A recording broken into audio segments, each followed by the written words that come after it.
You're listening to Civic Media.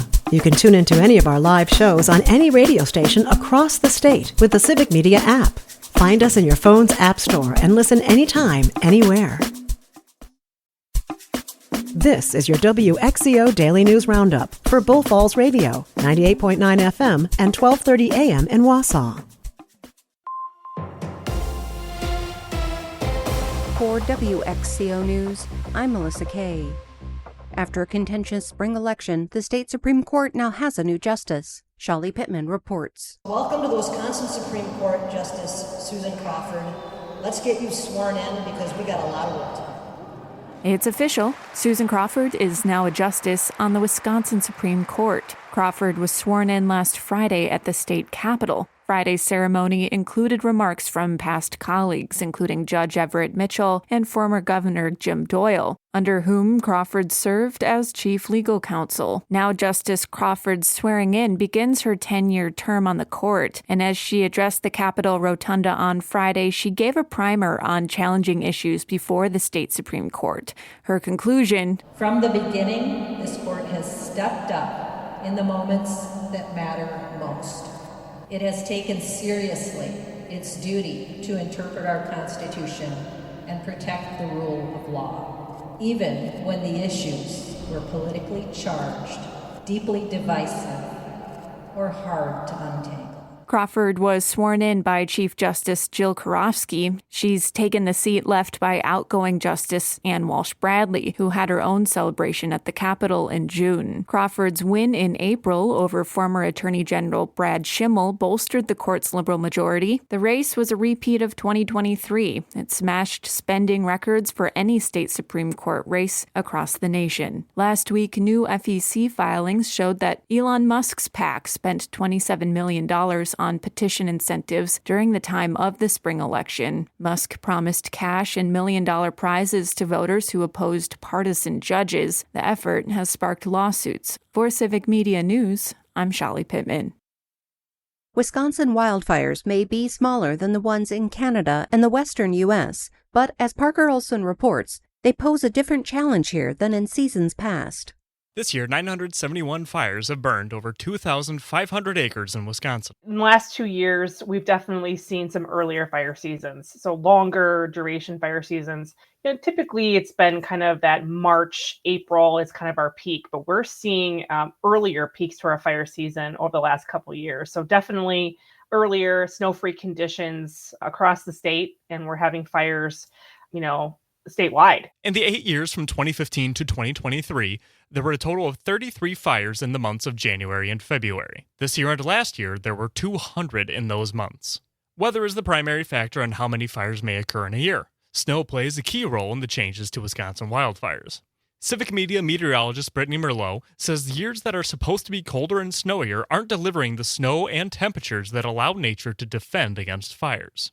On the other side of summer, according to prescribed burn specialist Michelle Wojteka, droughts are putting Wisconsin at greater risk. Climate change right now is most definitely impacting our summers.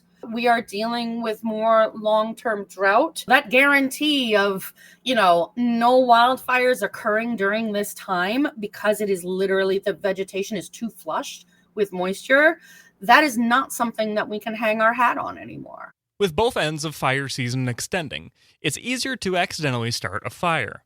98% of Wisconsin fires are caused by people. That's why experts say to be cautious, avoid burning on dry, windy days, and make sure that embers are out when you're done. For Civic Media News, I'm Parker Olson. And I'm Melissa Kay for WXCO.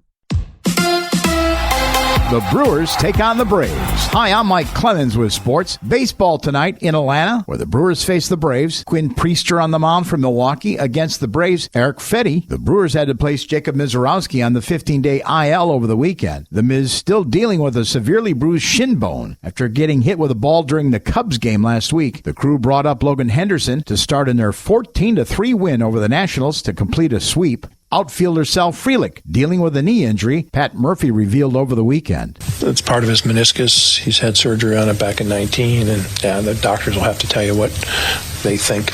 We got Churio down for a while, now Sal. We don't exactly position player depth. We have some, but it's not as deep as we we'd like. But yeah, we'll just keep rolling. The Brewers remain in first place, 2 games ahead of the Cubs. NFL, the Packers have the day off. Tight end Tucker Kraft sat out family night with a groin injury. With sports, I'm Mike Clemens.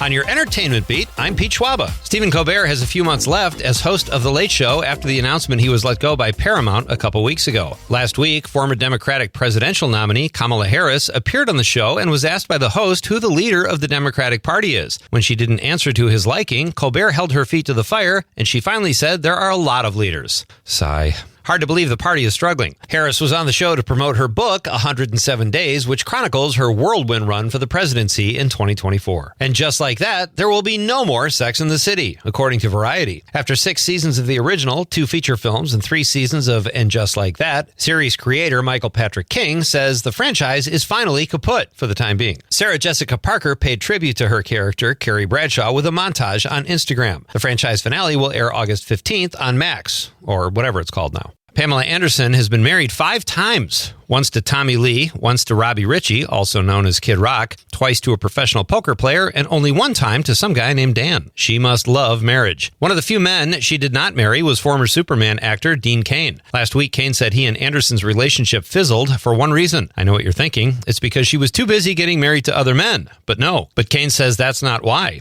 He says things didn't last because he was never into life in the fast lane and Anderson was. That, along with the fact that she got married every other week, was probably a hindrance. Cain did have a lot of good things to say about Anderson. Pamela Anderson has revived her career and has gotten serious about the craft of acting. She received rave reviews for Showgirl and currently stars in The Naked Gun with Liam Neeson. They were, quote, caught, end quote, on the set of The Tonight Show making out. Yes, the two are dating, unless they've already married by the time of this airing. Sometimes showbiz news can fly under the radar. One of my favorite Quentin Tarantino films is Once Upon a Time in Hollywood. In really cool news, Tarantino has written a sequel called The Adventures of Cliff Booth, based on the stuntman character played by Brad Pitt, a role that won him an Oscar in 2020. Tarantino is teaming up with another heavy filmmaking hitter in David Fincher, who will direct the film. Brad Pitt's Plan B Entertainment has partnered with Netflix. The Adventures of Cliff Booth will drop on Netflix in 2026. One of the coolest MCU franchises is getting a series. Black Panther fans will be excited to hear that 4 episodes of Eyes of Wakanda are now available to stream. The Ryan Coogler executive-produced animated series will follow a Wakandan tribe that acts as the nation's secret police force as they carry out dangerous missions to retrieve vibranium artifacts throughout history. The missions take them to the Trojan War and beyond. Sounds cool. You can look for it on Disney+. For more showbiz fun, tune in to Nightlight with me, Pete Schwaba, weeknights from 6 to 8 p.m. on the Civic Media Radio Network.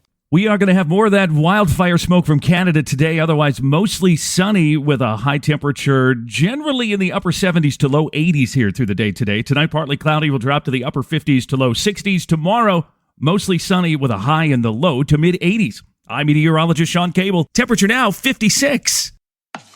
That's your WXCO Daily News Roundup from Civic Media. Subscribe to this podcast on Spotify, Apple, or wherever you find your podcasts. Find more news at bullfallsradio.com.